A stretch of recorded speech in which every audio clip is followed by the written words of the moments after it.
आसान सा क्वेश्चन है, लेकिन हमें अप्रोच देखनी होती है कि बच्चा एक क्वेश्चन को सॉल्व कैसे करता है। ठीक है, जैसे पढ़ो क्वेश्चन क्या लिखा हुआ है। क्वेश्चन में लिखा हुआ है, तुम तो खैर रोज जज करते हो है ना, मुझे तो एक ही बार करना है। हाँ, तो in a medium the force of attraction between two point electric charges distance D apart, जो दोनों के बीच में डिस्टेंस है वो कितनी है, डी, अपार्ट इज एफ। पहले कितना फोर्स है, एफ, दो पॉइंट चार्ज के बीच में। तो मान लिया एक चार्ज है Q1 और एक चार्ज है Q2, डिस्टेंस है d, उनके बीच में कितना फोर्स है, F फोर्स है। तो F कितना है, K Q1 Q2 by D square.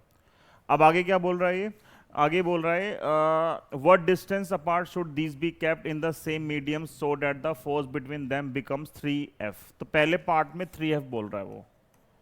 ये मान लिया फर्स्ट इक्वेशन है। कैसे करोगे सोल्व, करना try, 1 minute low, 1-2 minute low और देखो ट्राई करके कि क्या तुम ये question with in 1 minute solve कर सकते हो।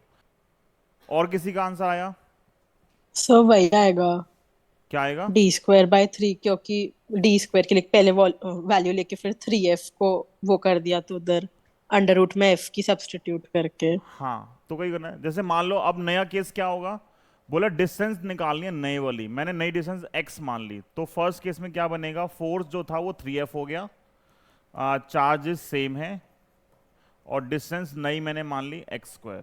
तो ये फर्स्ट इक्वेशन और ये आ गई सेकंड इक्वेशन। ये मतलब पार्ट ए सॉल्व कर रहा हूँ मैं। अब इसमें दोनों में जो है सेम चीज़ आ गई ना, तो इसको हम ऐसे मान लेते हैं कि दिस इज ए पार्ट, ये फर्स्ट इक्वेशन और ये सेकंड इक्वेशन। तो क्या करोगे, दोनों को डिवाइड कर दो। तो ये आएगा हमारे पास f divide by 3F equal to k Q1 Q2 by d² divide by k Q1 Q2 by x²।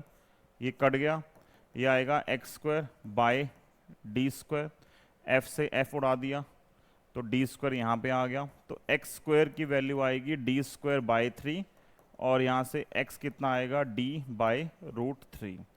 जो तुमने निकाला तुमने स्क्वायर में निकाला है, हमें तो डिस्टेंस चाहिए ना, तो डिस्टेंस किस में आएगी, हमेशा डिस्टेंस आएगी स्क्वायर रूट लोगे तो आंसर आएगा d/√3। तो पहले केस में आंसर कितना आ रहा है, d/√3। ये भी मैंने वैसे बहुत अच्छा मेथड यूज नहीं किया है, बहुत फालतू के मैंने स्टेप्स करे हैं। बिना हम ये तामझाम करे भी इसका आंसर बता सकते हैं डायरेक्टली। देखो फोर्स कब बढ़ेगा, कॉमन सेंस वाली बात है, फोर्स तब बढ़ेगा जब डिस्टेंस कम होगी, क्योंकि चार्ज सेम है। तो फोर्स कब बढ़ेगा, जब डिस्टेंस क्या होगी, कम होती जाएगी। डिस्टेंस इतनी कम करने की फोर्स 3 गुना हो जाए। जैसे डिस्टेंस को हाफ किया तो क्या होगा, वो 4 गुना हो जाएगा। तो हमें कम करना है तो हाफ से कम वैल्यू आएगी। तो देखो उसके कॉरेस्पॉन्डिंग फैक्टर के साथ यहाँ 3 है तो d/√3 करोगे, बाय√3 करोगे तो स्क्वायर करके क्या आ जाएगा, यहाँ पे 3 आ जाएगा फोर्स अपने आप।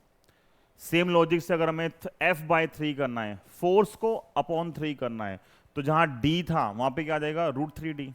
सेम चीज है ना, अगर फोर्स बढ़ रहा है तो डिस्टेंस कम होगी, फोर्स कम हो रहा है तो डिस्टेंस क्या होगी, ज्यादा होगी। ठीक है, सिंपल सा क्वेश्चन था ये। 1 मार्क क्वेश्चन है, 1 मार्क में भी अगर आ गया तो 1 मार्क से ऊपर क्वेश्चन नहीं है। ठीक है, आसान क्वेश्चन है। तो आगे देखते हैं।